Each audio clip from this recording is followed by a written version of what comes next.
Welcome to Blind Bankers of India. The videos uploaded on this channel are recorded for educational purposes.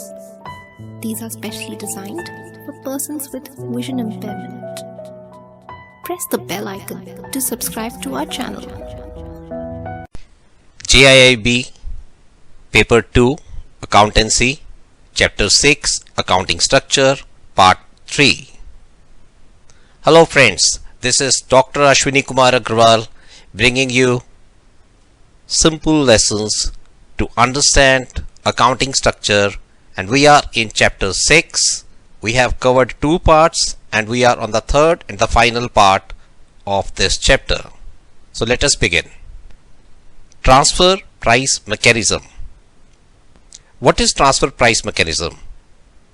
When one section of an organization or one division of an organization tries to evaluate its profitability, its efficiency.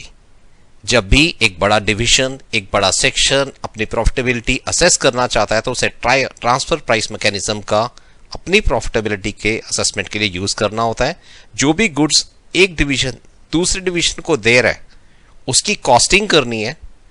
जो भी goods वो पहले division से खरीद रहा है उसकी भी कॉस्टिंग करनी है, और टोटल उसको रनिंग की जो कॉस्ट आती है इन 3 कॉस्ट फैक्टर्स को मिलाकर वो अपने डिवीजन का प्रॉफिटेबिलिटी निकालता है. हम समझते हैं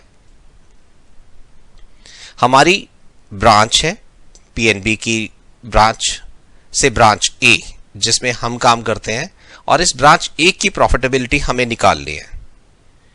ब्रांच ए के डिपॉजिट्स 100 करोड़ हैं. जितने भी डिपॉजिट्स हैं उसके ऊपर हम इंटरेस्ट कस्टमर्स को दे रहे हैं. इसी तरह से हमारे लोन्स, जो ब्रांच ए है उसके लोन्स हैं 50 करोड़, तो 50 करोड़ के लोन है, 100 करोड़ का डिपॉजिट है. 100 crore is deposit, 50 crore is loans.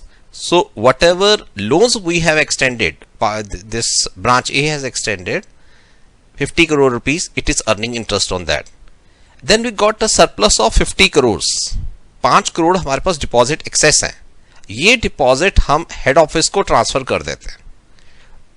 तो हेड ऑफिस हमें इस 50 करोड़ के ऊपर एक सर्टेन परसेंटेज एज इंटरेस्ट देता है, जो कि नोशनल इंटरेस्ट है, ट्रांसफर नहीं किया जा रहा, लेकिन ट्रांसफर प्राइस मैकेनिज्म से उस फंड के जो रिटर्न है, जो हम सरप्लस डिपॉजिट दे रहे हैं, वो हमें दिया जाता है, जिससे कि हम अपने ब्रांच की प्रॉफिटेबिलिटी निकालते हैं. कैसे निकालते हैं? कॉस्ट ऑफ हमारा रॉ मटेरियल यानी कि जो डिपॉजिट्स हैं उसका जो इंटरेस्ट हम दे रहे हैं, cost in terms of running the branch, and cost in terms of salaries जो हम सब स्टाफ मेंबर्स ब्रांच ए में हैं ले रहे हैं. इन तीनों कॉस्ट को ऐड कर देंगे, ये इसकी कॉस्ट हो जाएगी. जो भी इंटरेस्ट की इनकम हमारी लोन्स 50 करोड़ के लोन्स से 50 करोड़ के लोन से हो रही है वो हमारी इनकम, प्लस हेड ऑफिस जो 50 करोड़ रुपया हमने उसे ट्रांसफर किया उसके ऊपर जो इंटरेस्ट नोशनल इंटरेस्ट दे रहा है वो भी हमारी इनकम. हम टोटल इनकम में से टोटल कॉस्ट निकाल देंगे तो ट्रांसफर प्राइस मैकेनिज्म की सहायता से हमारे ब्रांच की प्रॉफिटेबिलिटी निकलेगी. ये हमारे ब्रांच का एक एग्जाम्पल है. सिमिलरली बड़े बड़े डिविजन्स, मारुति या कोई भी एक कंपनी है, उसका एक कार की बॉडी बना रही है, तो वो स्टील वाले डिवीजन से स्टील ले रही है, मोल्डेड स्टील ले रही है, और बॉडी बनाने के बाद वो आगे जो कार असेंबली सेक्शन है उसको बेच रही है. तो दोनों जब वो शीट्स ले रही है उसकी कॉस्ट प्लस मोल्डिंग करने की कॉस्ट, उसको शेप देने की कॉस्ट, जो भी उसकी लेबर की कॉस्ट आ रही है वो उसकी कॉस्ट में आ जाएगा. और जो बॉडी की वैल्यू अगर वो बॉडी किसी और ऑर्गेनाइजेशन में बेचती जो उसको रिटर्न मिलता, वो उसके दूसरे डिवीजन के इनकम से शो कर दी जाती है, और इससे उस डिवीजन का प्रॉफिट निकाल लिया जाता है. अब फ्रेंड्स क्वेश्चन आता है कि ये जो प्राइसिंग फिक्स की जाती है, कितने का किस रेट पे सामान खरीदा जाए, किस रेट पे सामान बेचा जाए, वो एक्चुअल तो हो नहीं रहा, क्योंकि डिवीजन, पहला डिवीजन भी एक कार बनाने वाली कंपनी का है, दूसरा डिवीजन भी कार बनाने वाली कंपनी का है, और तीसरा डिवीजन भी कार बनाने वाली कंपनी का ही है, जिसके थ्रू ये सारा प्रोसेस चल रहा है. यह सब का सब केवल बुक्स में होता है। तो इसलिए उस डिवीजन का प्रॉफिट निकालने के लिए, जो हर डिवीजन का प्रॉफिट निकालने के लिए जो सिस्टम यूज किया जाता है, that is transfer price mechanism.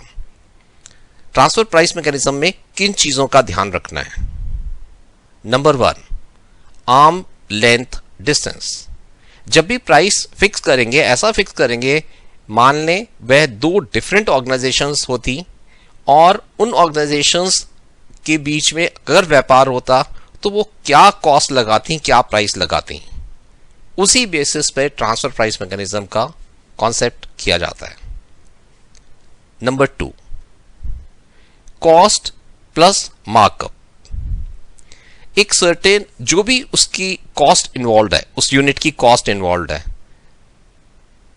Raw material को लेकर जो लेबर लगी है और जो मैनेजमेंट उस डिवीजन की लगी है, उन सबको हम जोड़ देते हैं, कॉस्ट आ जाती है।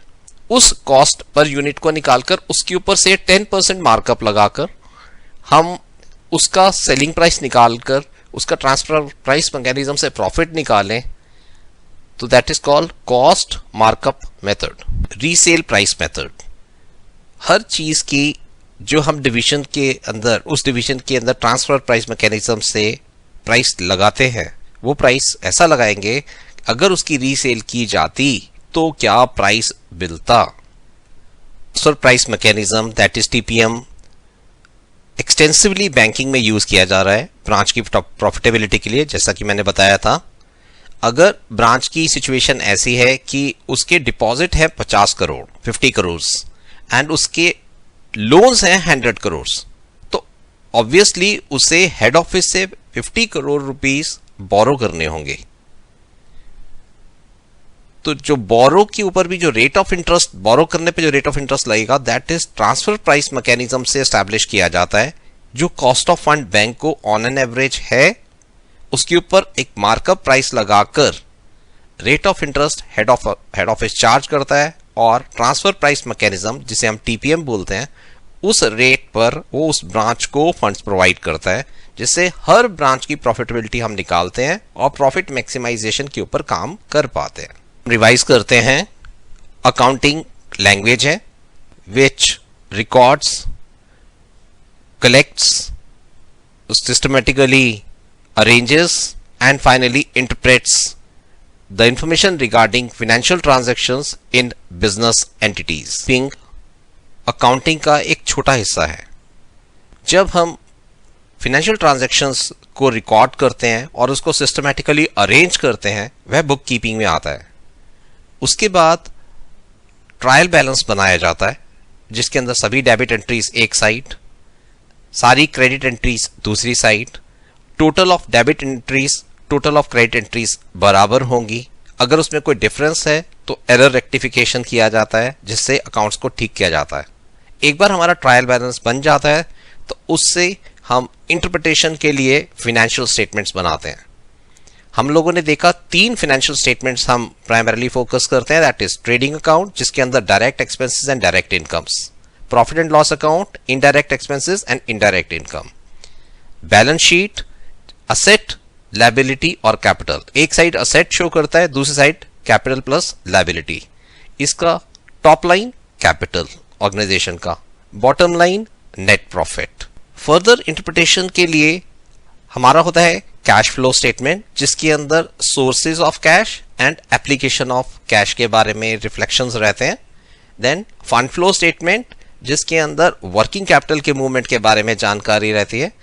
उसके सोर्सेज क्या है वर्किंग कैपिटल के, that is current asset over current liabilities, और उसके एप्लीकेशंस क्या है। Last is our ratio analysis, जहां पर हम आइडेंटिफाई करते हैं कि उसकी लिक्विडिटी पोजीशन क्या है, उसकी सॉल्वेंसी पोजीशन क्या है, depending on different ratios. Chapter में अकाउंटिंग स्टैंडर्ड्स के बारे में समझा। देयर आर सर्टेन स्टैंडर्ड्स जिसके अंदर हमें डिस्क्लोजर क्लॉज की ज्यादा से ज्यादा इंफॉर्मेशन फाइनेंशियल एस्पेक्ट्स पे डिस्क्लोज करनी है। कंटिंजेंट लायबिलिटी जो पॉसिबल हो सकती है, उसको भी हमें फुटनोट पे रिफ्लेक्ट करना है। अकाउंटिंग के अंदर कौन मेन कंट्रोलर्स हैं, उसकी इंफॉर्मेशन भी बैलेंस शीट के साथ फुटनोट्स पे देनी है। कोई भी कंप्लेंट्स हैं ऑर्गेनाइजेशन के खिलाफ, वे भी रिफ्लेक्ट होनी चाहिए। हर ट्रांसपेरेंसी उसमें होनी चाहिए। कैसे डेप्रिसिएशन कैलकुलेट किया गया है वो भी आपको रिफ्लेक्ट करना है, कैसे फिक्टिशियस असेट्स की इवैल्यूएशन की गई है वो भी हमें बैलेंस शीट पे रिफ्लेक्ट करना है। स्टैंडर्ड्स ऐसे हैं जिसके अंदर हमें हर चीज को डिस्क्लोजर के ऊपर काम करना है। अकाउंटेंसी काम करती है principle of continuity of business, ये हमेशा मानती है कि बिजनेस लगातार चलता चला जाएगा, और मनी कॉन्सेप्ट पे काम करती है। केवल वही ट्रांजैक्शंस रिकॉर्ड किए जा सकते हैं जो मनी टर्म्स में किए जा सकते हैं। बिजनेस एंटिटी कॉन्सेप्ट के अंदर हमने देखा जितनी भी रिकॉर्डिंग की जाती है वो बिजनेस के पॉइंट ऑफ व्यू की जाती है। जब भी कोई ओनर कोई कैश लेकर आएगा या अपना इन्वेस्टमेंट करेगा बिजनेस के अंदर, वो भी एंट्री की जाएगी, और जो भी ओनर्स हैं उनको जो भी ड्यूज बनते हैं बिजनेस एंटिटी द्वारा वो कैपिटल के रूप में रिफ्लेक्ट किए जाते हैं। जितने बोरोअर्स को रिप्रेजेंट करते हैं वो लायबिलिटी के रूप में रिप्रेजेंट किए जाते हैं, और हमेशा capital plus liability is equal to assets. इस चैप्टर में हमने देखा कि अकाउंटिंग की हिस्ट्री ओरिजिन हुआ बहुत पहले, अब से 2000 साल पहले कौटिल्य चाणक्य ने किताब लिखी थी अर्थशास्त्र। इसी तरह से बेबीलोनियन इजिप्शियंस भी अपना रिकॉर्ड रखते थे, लेकिन प्रेजेंट डबल एंट्री सिस्टम का स्टार्ट हुआ at the end of 15th century, जब एक भिक्षु, एक मॉन्क, उसने किताब लिखी अकाउंटेंसी का एक चैप्टर पूरा सुमा पे लिखा, और उसके अंदर डबल एंट्री सिस्टम शो करे, जिसे फर्दर इंग्लैंड में और फ्रांस में डेवलप कर लिया गया। 19th सेंचुरी के अंदर इंडस्ट्रियल रेवोल्यूशन के अंदर इसको फर्दर डेवलप किया गया, और 20th सेंचुरी के अंदर हमारी और डेवलपमेंट हुई जैसे ही बड़ी बड़ी कंपनीज एग्जिस्टेंस में आई। और प्रेजेंट सिनेरियो में जब हम 21st सेंचुरी में आ रहे हैं तो अकाउंटिंग में लगातार और प्रोग्रेस हो रहा है कि इन अकाउंटिंग जो डेवलपमेंट है उसको नाम दिए गए। फर्स्ट इज स्टीवर्ड अकाउंटिंग, जब केवल बुक कीपिंग रिकॉर्ड किए जाते थे। उसके आगे चला मैनेजमेंट अकाउंटिंग, जिसके अंदर मैनेजर्स और ओनर्स सेपरेट हुए, और मैनेजमेंट ने फाइनेंशियल एनालिसिस करते हुए फाइनेंशियल स्टेटमेंट्स के थ्रू ऑर्गेनाइजेशंस को बेटर मैनेजमेंट पे काम करना शुरू करा। फिर ह्यूमन रिसोर्स कैपिटल का कॉन्सेप्ट आया, कॉर्पोरेट सोशल रिस्पॉन्सिबिलिटी का कॉन्सेप्ट आया।